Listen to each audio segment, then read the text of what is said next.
everyone, and welcome back to Prep Talk, the podcast that helps you prepare for your standardized tests. I'm your host, Vartika Bhandari, and today we are back with Shashwat Singh. We will talk about a subject that is critical for anyone interested in understanding the world we live in, AP Human Geography. As someone who has taught this subject for several years and has helped numerous students to ace their AP exam, Shashwat is here to answer all our questions regarding AP Human Geography. So, without further ado, let's dive right in. Hi, Shashwat, welcome to the podcast. Hi Vartika, I'm glad to be back here once again. Yes, so let's start with our first question. Sure. So, talking about the difficulty or easiness of this subject, is AP Human Geography easy and what makes it hard? Okay, now this answer about difficulty of the paper is a little bit ambiguous. Why I'll tell you is first of all, the pass rate of the paper, the number of students passing is around 65%. Okay. But the difficulty of the paper is apparently very easy. So the number of students who are getting a 5 is just 11 to 12%. But apparently the paper is very easy, and it all depends on the number of the students that are appearing, right? So a large number of students appear for this paper, and the main crux of the matter is that if the preparation is well enough, it is a highly scoreable subject. But if you are not familiar with the basic concept, it becomes a pretty difficult paper to crack. Okay. So you said a lot of students take this paper each year, right? So what makes AP Human Geography so popular among students? I just want to understand the benefits that the subject has. Okay. So AP, first let's understand what is human geography. Human geography is anything effect of humans on any environment basically. So it has a lot of different components. It has the political component, it has the urban studies, it has agriculture as its component, it has map reading, basic geographical terminologies. So students basically use this subject as an introduction subject to the other more specialized AP subjects. So if a student is able to understand and grasp this particular subject easily, they can easily transition to other APs. So that is why AP Human Geography is very popular among students. Okay.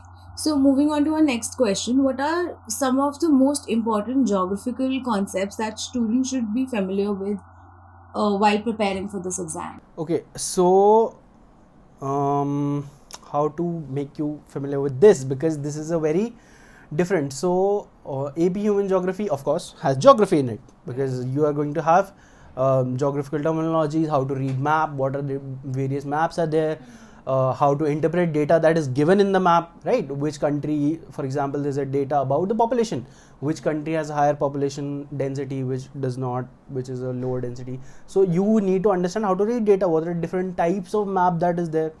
You also need to be familiar with the population dynamics, politics of geography as well, how geography is affecting populations, how affecting it is affecting the polity, how it is causing wars, how it has helped in wars, or rather how it has shaped the political history of our world.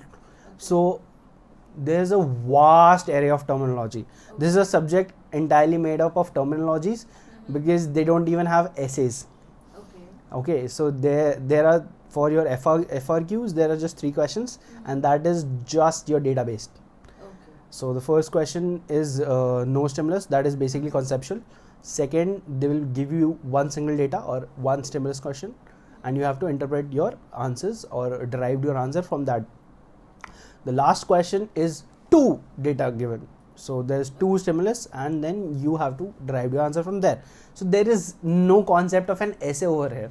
You are not structuring anything. This is picking up terminologies, interpreting data, and combining them to give an answer. Right? So what I like to call is human geography is a field of study that is made up of entirely terminologies and data interpretation. Okay, so to describe AP Human Geography, do you think it's the right statement if I say that anywhere there has been human intervention in terms of geographical areas, that consists of, human geography. Yes, exactly. So humans have shaped cities, that is in it. Humans have used land as an agricultural resource, that is in it. Humans have used land as a political resource, that is in it, right? So they have how human population has affected land, vice versa again, that is in it.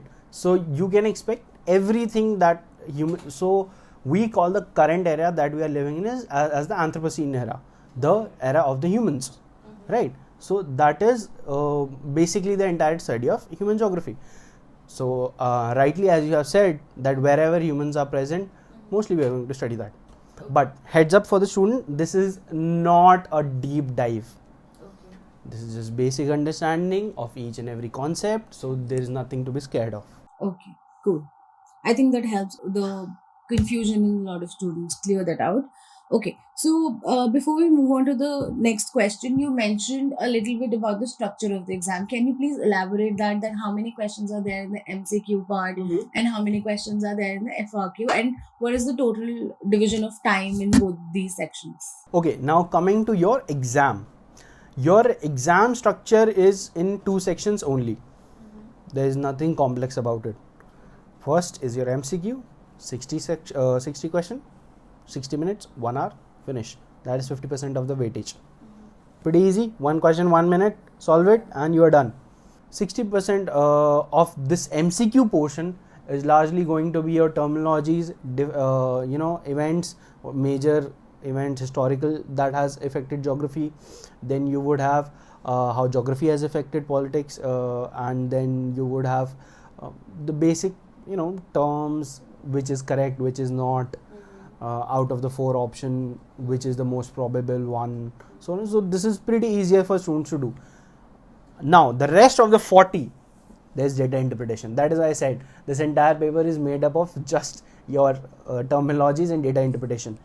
Now out of 40 you would have maps, tables, charts, graph, images, infographics. So an image about rice cultivation might be given, and you would need to infer what type of cultivation is there, what is the land pattern that is going to be used, right? What is the water requirement is there, what can we do to make this more sustainable.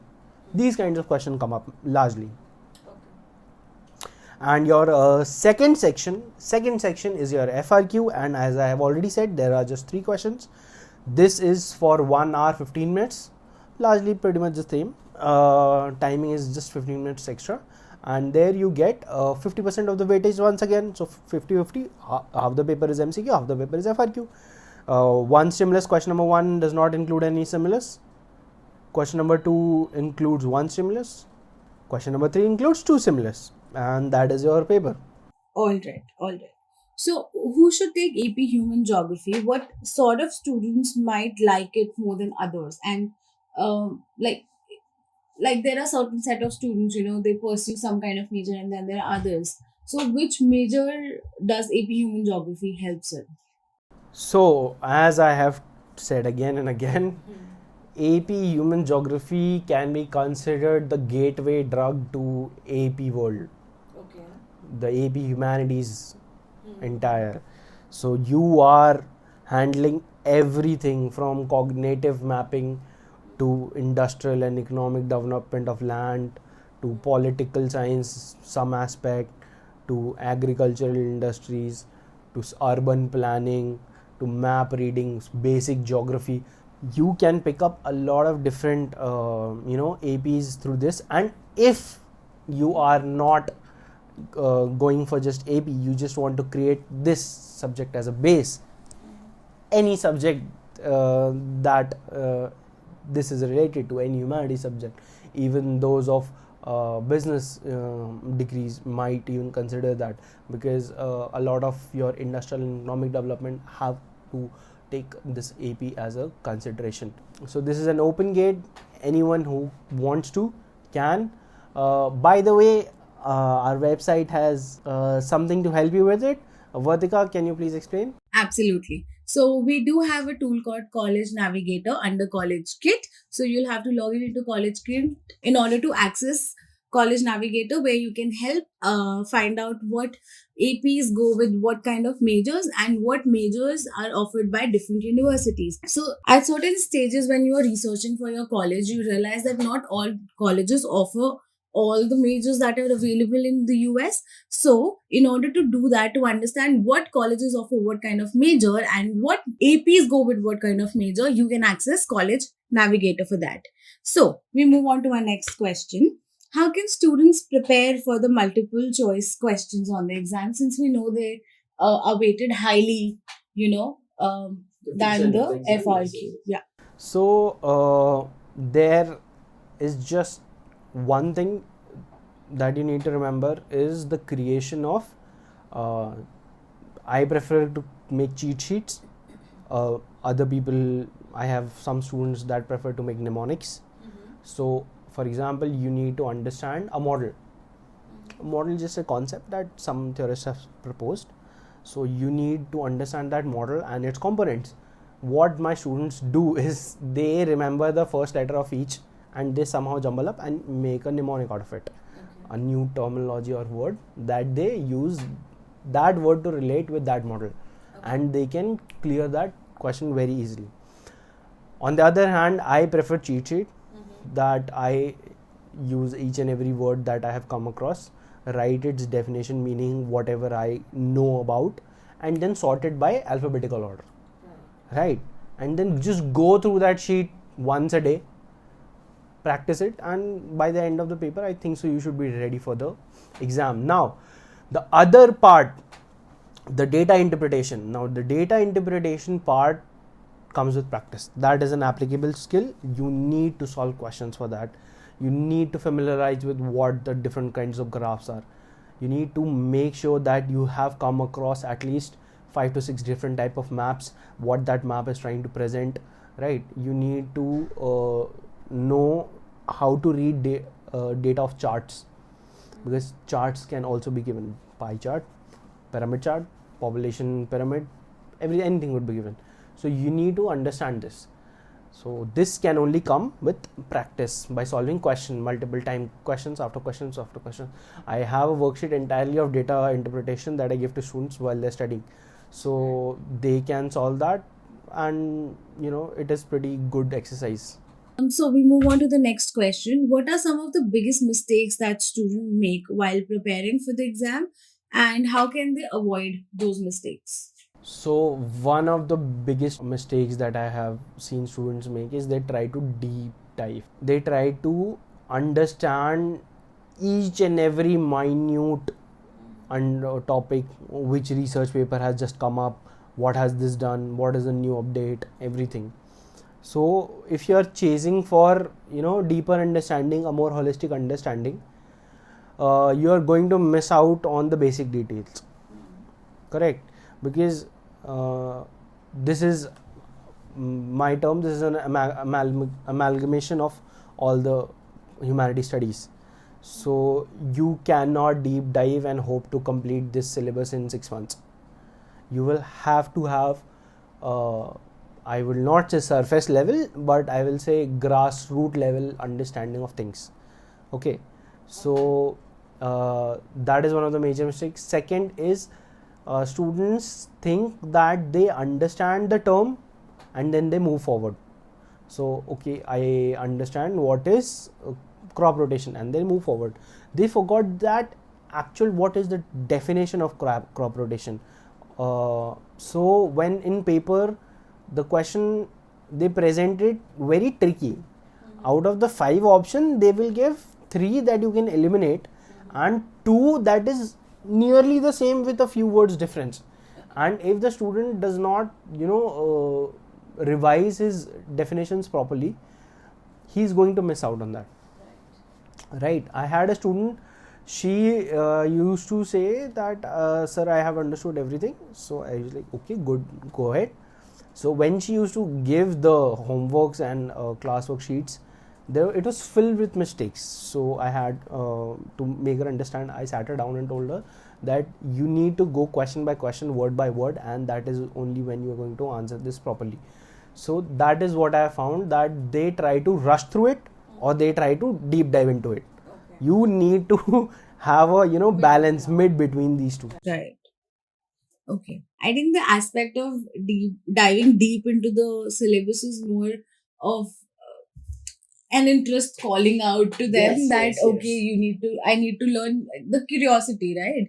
So maybe that is the issue, and you need to understand that AP exam is just an initial stage. You're going to learn much more when you go into college.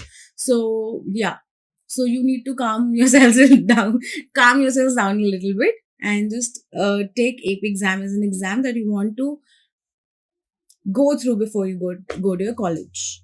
How can students engage with the material outside traditional studying methods like reading textbooks or taking practice tests? Okay, coming back to your point about that not deep diving and curiosity. A few students who are actually curious, who cross question me with a lot of interesting, how is this done, how does this happen, I love to recommend them documentaries. So usually give them a documentary to watch, and we discuss the documentary in the next class 5-10 minutes, so that we can be more knowledgeable about the subject. Although that is not going to come in your paper, but we can still discuss if you want to. So documentaries is one way. Then you have everyone has access to YouTube. YouTube provides wonderful video essays for 1 hour, half an hour, 20 minutes, 25 minutes for one particular topic. There's a lot of different actually engineers out there who provide wonderful urban planning videos on various different topics. They are very helpful if you want to have a deeper understanding of your industrial and urban planning part of this course, right? So videos, essays and documentaries are my favorite. Then you have audiobooks as well. Spotify provides a large variety of audiobooks that you can go through and listen to them while you're jogging, running, cooking, whatever you're doing.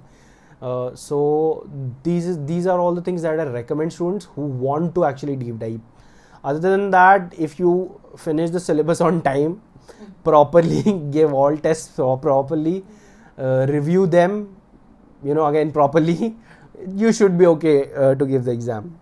Okay. So I think the shift to, traditional learning and to modern learning that we have seen during COVID and post that has been amazing. And I feel like when you have something to refer to in terms of videos, the interest kind of sustains more than, reading a textbook, because a lot of text gets boring when it comes to such theoretical subjects like histories. Okay, so I think we have discussed a lot of things, and I think we have covered most of the content that people would like to know about AP Human Geography. So the last question that I would like to ask you is, are there any specific case studies or any examples that students should keep in mind while they are studying for the exam? There is no major one case study that you need to remember, because the syllabus is pretty diverse. So if a new topic is introduced, that topic would have its small case study that a student can use for its example, right? For reference, we teach that as we go through. Okay. So for example, your cultivation of rice, how cultivation of rice changed from an water intensive crop to slowly it's coming down, where water requirement is going down and down, and still the crop yield is increasing. The green revolution that happened, right?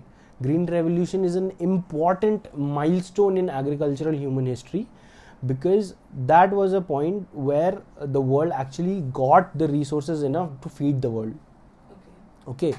So references to that, then you would have the historical urban planning, how historically urban planning has been done.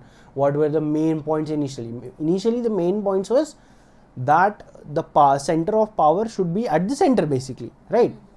But over years, due to segregation in society, then class division, things changed. where industrial workshop, when industrialization initially happened, industrial areas wanted that workers lived near them, right? Now because of workers living near them, they did not have enough place to live, they had filthy conditions to live in. On the other hand, the rich, the wealthy, the influenced, the entrepreneurs lived way further away from all the smoke and the dust and the smog and the polluted water. This is not a centralized planning. The people who had power lived away, and people, this is segregation, the basic. So urban planning also has a few case studies, of a few countries. Agriculture has a few case studies of countries. Then you have industrial development, how industrialization changed the world, that also has a few case studies. So case studies are sprinkled throughout the syllabus, so you will come across multiple case studies, and that is what actually makes. So I present case studies as stories, that okay, this is the story, this is what happened, and this is what it resulted in. So it makes the course a little bit more interesting, because the students are now not listening to a course material, but rather they're hearing a story, right? So course, this the plus point about AP Human Geography is the presence of the few short case studies that are there. Okay. All right. I think this finishes our podcast. Thank you so much, Shashwat, for joining us on the podcast today. Thank you, Atika, for having me here. It's a pleasure. I think your insights on the subject were truly enlightening, and I'm sure our listeners will find them invaluable in their exam preparation. For our listeners, if you have any questions or comments about today's podcast, please don't hesitate to reach out us on our website or our social media handles, which all will be listed down below. And as always, stay tuned for more episodes of Prep Talk, where we bring you the best tips, strategies, and insight to help you succeed in your standardized tests. I'll see you in the next one. Bye bye.